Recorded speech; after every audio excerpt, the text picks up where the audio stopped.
Bella, bonjour. Bonjour. Est-ce que vous pouvez vous présenter? Oui, je m'appelle Dominique Bella, je suis camerounais, je suis journaliste, comédien, voilà, et metteur en scène. Voilà, je viens de présenter, j'ai présenté cet après-midi une étape de travail d'un spectacle en création qui s'appelle Le Chef et Chef, même en caleçon. Alors, moi, je vous ai connu comme journaliste au Cameroun. Comment êtes-vous arrivé au théâtre? Alors, oui, comme tu le dis, je ne suis pas tombé dans la marmite, comme dirait l'autre, étant tout petit. En fait, c'est une longue histoire, c'est une belle histoire. Je pars du Cameroun pour dans les conditions que tu sais, Martin, quelques temps après toi. Suite à toutes ces péripéties dont nous étions tous les deux victimes, plusieurs arrestations, des interpellations, une condamnation à une peine d'emprisonnement ferme. Donc, je suis obligé de partir, de quitter le pays et je vais au Burkina Faso. Du Burkina Faso, ça ne va pas, c'est toujours une situation instable. Et j'atterris finalement, j'ai plus les bagages et j'atterris finalement en Belgique, à Bruxelles, à l'aéroport de Bruxelles-Zaventem, comme je le rencontre dans ma pièce. Alors, comme il faut passer par les voies légales, je veux vivre en Belgique, j'ai introduit je commence une procédure de demande d'asile. Au bout de quelques années, le statut de réfugié m'est octroyé, réfugié politique. Et en attendant ce statut, je fais la rencontre d'un groupe de comédiens militants engagés qui décident de monter un projet théâtral sur les questions migratoires en Europe. Et c'est comme ça que je suis pris d'amour pour le théâtre. Et par la suite, je passe le concours d'entrée au Conservatoire de Liège où je fais mes classes, j'apprends tout ce qu'il faut. Et 3 années plus tard, je suis sur le marché en tant que comédien. Voilà. Donc, c'est ça en gros, comment j'ai fait pour arriver au théâtre. Qu'est-ce qui est le plus difficile dans l'exercice de votre nouveau métier, votre nouveau job, si on peut le dire ainsi?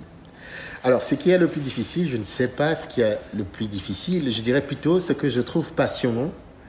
Ce que je trouve passionnant, c'est que ce métier, c'est le seul média qui a, c'est toi le comédien. Tu as en face de toi des gens qui t'écoutent et qui te regardent. Tu les touches sans passer par un média et c'est ce qui est fascinant. Notamment aujourd'hui, on parle tout le temps des migrants, des questions migratoires. Là, tu le vis sur le plateau. Si tu vois comment les gens sont touchés, les gens sont sensibles et les gens veulent faire quelque chose parce que tu les as en face de toi. C'est vraiment assez différent du journalisme, quoi. C'est-à-dire que tu peux présenter un journal, un documentaire, je sais pas, des choses très très dures peuvent être présentées à la télé, à la radio, mais ça n'aura pas le même impact que sur un plateau de théâtre parce que tu touches les gens, tu les prends par les tripes, quoi, et tu les emmènes là où tu veux. C'est ce qui est, moi je trouve que c'est ça qui est magique. Mais maintenant, ce qui je peux dire, ce qui est le plus dur, nous sommes des humains, c'est le stress, quoi. Il y a aussi le stress dans le journalisme, mais dans le théâtre, c'est peut-être quelques minutes avant d'aller sur scène ou pendant que tu joues, ça peut arriver, mais il faut toujours comprendre qu'on est des humains, on n'est pas des machines et que c'est normal, quoi, que le stress soit là. Donc voilà. Est-ce que vous exercez toujours votre métier de journaliste? Oui, je continue à l'exercer. Voilà, l'été dernier, je travaillais je présentais une émission à la RTBF, la télévision nationale belge de la RTBF. Je présentais une émission qui s'appelle In the Mood for Avignon.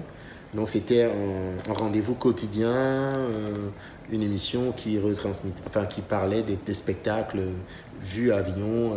C'était une critique théâtrale avec mon regard, moi, d'Africain. Je dirais aussi, bon, pour un peu faire dans les clichés des migrants.